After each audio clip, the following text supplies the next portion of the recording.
নমস্কার, আমি অপুর সংসারে সকলকে স্বাগত জানাই। আশা করি সকলে ভালো আছেন। আজকে একটা নতুন ধরনের সন্দেশ বানাবো। আর এই সন্দেশটা বানাতে গেলে যে উপকরণগুলো লাগে প্রত্যেকের বাড়িতে এই উপকরণগুলো রয়েছে। আর এটা বানানো খুবই সহজ, খুব অল্প সময়ে বানানো হয়ে যায় আর খেতেও ভীষণ টেস্টি। তো চলুন একবার রেসিপিটা চট করে দেখে নিই।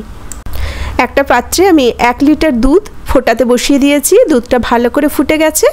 দুধটা ফোটা হয়ে গেলে গ্যাসের ফ্লেমটা অফ করে দিয়েছি। দিয়ে ওর মধ্যে দিয়ে দিলাম লেবুর রস। দুধটা ফুটন্ত অবস্থায় লেবুর রসটা দেবেন না, দুধটা ফুটে গেলে তারপর গ্যাস অফ করে লেবুর রসটা দেবেন। এইভাবে ছানা কাটলে ছানাটা খুব নরম হয় আর যে সন্দেশ বা মিষ্টি যাই বানাই না কেন খেতে টেস্টি হয় আর নরম হয়। লেবুর রসটা দিয়ে একটু চামচটা ঘোরাতে ঘোরাতেই দেখুন ছানাটা কেটে গেল, খুব সুন্দর করে ছানাটা কেটে গেছে। এখন ছানাটা জল ঝরিয়ে নেব। আর ছানা থেকে চেপে চেপে জল ঝরানোর কোনো প্রয়োজন নেই, এমনি আলতো করে ঢেলে দিয়ে জলটা বেরিয়ে গেলে অন্য একটা প্লেটে ছানাটা ঢেলে নিলাম।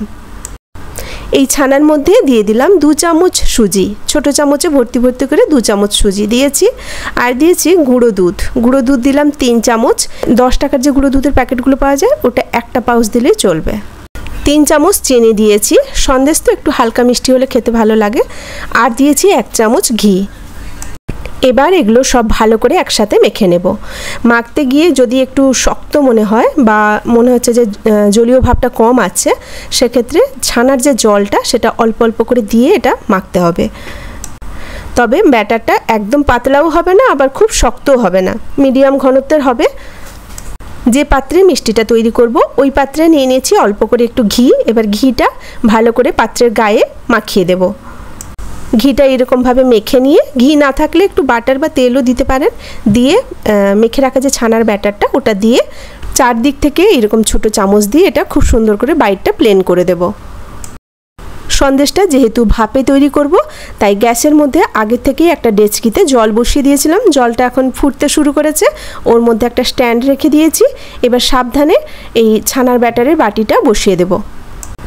ঢাকনা দিয়ে বেশিক্ষণ লাগবে না, 10 মিনিট এইভাবে ভাপে রেখে দিতে হবে। তবে ঢাকনা দেওয়ার পরে একটুখানি মুখটা ফাঁকা রাখবেন যাতে স্টিমটা বেরোতে পারে, নইলে গোটা বাটির যে মিষ্টির বাটিটা ওটা কিন্তু জলে ভর্তি হয়ে যাবে।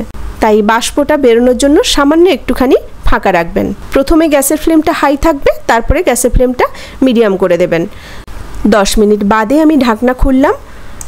একটা কাঠি দিয়ে একটু চেক করে নেব। দেখুন কাঠির গায়ে কিচ্ছু লেগে নেই, মানে এটা কমপ্লিট হয়ে গেছে। এবার এটা ঠান্ডা করে একটা খুন্তি দিয়ে তুলে পিস পিস করে কেটে নেব। খুবই সহজ বানানো আর চটজলদি বানানো হয়েও যায়, খেতেও খুব টেস্টি। একবার বানিয়ে দেখতে পারেন। কেমন লাগলো আজকের রেসিপি ছোট্ট একটা কমেন্ট করে জানাবেন। আর যদি ভালো লেগে থাকে তাহলে একটা লাইক দিয়ে দেবেন। সকলে ভালো থাকবেন, সুস্থ থাকবেন। কথা হবে আবার পরের ভিডিওতে নতুন কোনো রেসিপি নিয়ে।